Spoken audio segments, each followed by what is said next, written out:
Aty ku kanë ekzistuar saatkullat, vendbanimet kanë qenë qendra të kazave ose vilajeteve.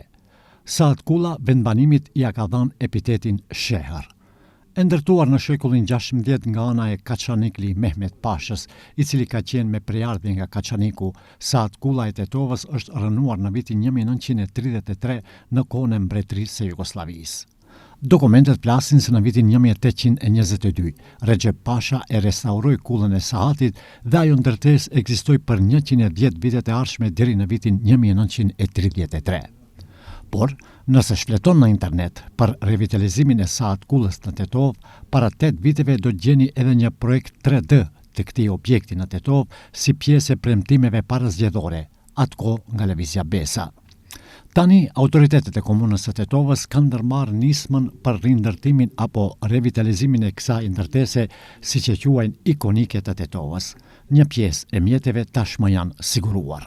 Vetëm kemi siguruar donacion për rikonstruimin dhe rikthimin e kësaj kulle në bashkëpunim me komunën e Konjës nga Republika e Turqisë, e cila ka siguruar 200.000 euro për ndërtimin e kësaj kulle, por tani më në bashkëpunim edhe me Ministrinë e Kulturës do të kompletohet projekti, do të përpilohet edhe konstruksioni financiar nga ku do të dalë se sa do të jetë vlera totale e ndërtimit të saj. Ajo që është me rëndësi, që tani më në bashkëpunim me qendrën konservatore, po punohet pra për të përgatitur projektin themelor, dhe pse kemi një projekt, po tani më për shkak se bëhet fjalë për projekt për objekt të mbrojtur, do duhet të punohet në bazë të kushteve që i përcakton ligji për mbrojtje të objekteve të kulturës. Kështu që tani më punët kanë nisur në terren,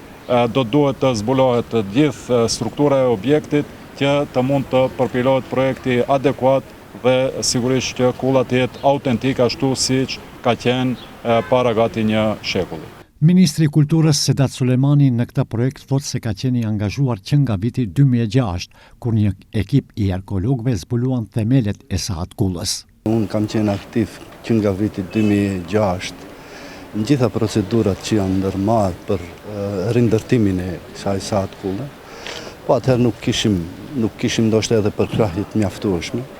Tentativa e dytë ishte në vitin 2016, ku atëherë i bashkuam komunën e Konjës me komunën e Tetovës. Edhe atëherë komuna e Konjës në këshillin e komunës e miratoi buxhetin për ta rindërtuar saatkullën, po nuk kishte interesim të mjaftueshëm atëherë nga komuna e Tetovës, edhe përsëri nuk u realizoi ky projekt. E tash si ministër i Kulturës dhe Turizmit e kemi edhe kryetarin e Tetovës, i cili është i interesuar që ta përfundoj këtë projekt. Besoj se së shpejti do të fillojnë edhe me punime.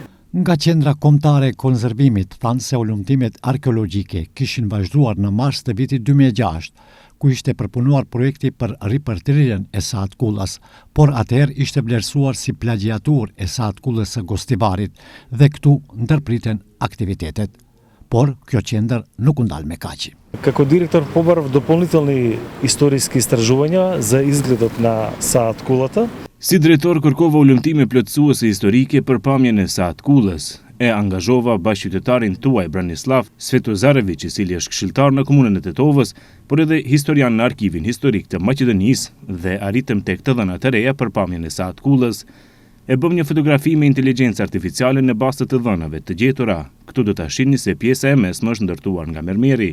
Për dallim nga kulla e sahatit në Gostivar që është mbyllur, kjo është e hapur, kemi orë dhe kemi një hapje për dritare. Autoritetet thonë se bëhet fjalë për një ndërhyrje të ndërlikuar për shkak se themelet e saatkullës janë në zonë urbane, ku gërshetohen infrastruktura e qytetit, rrjeti elektrik e telefonik, ujësjellsi, por duhet të gërmohet më thellë se në vitin 2006 për shkak të statikës së tokës. Pavarësisht se projekti është ndërlikuar, sipas autoriteteve, me një organizim të mirë, brenda një viti e gjysmë mund të përfundohet projekti.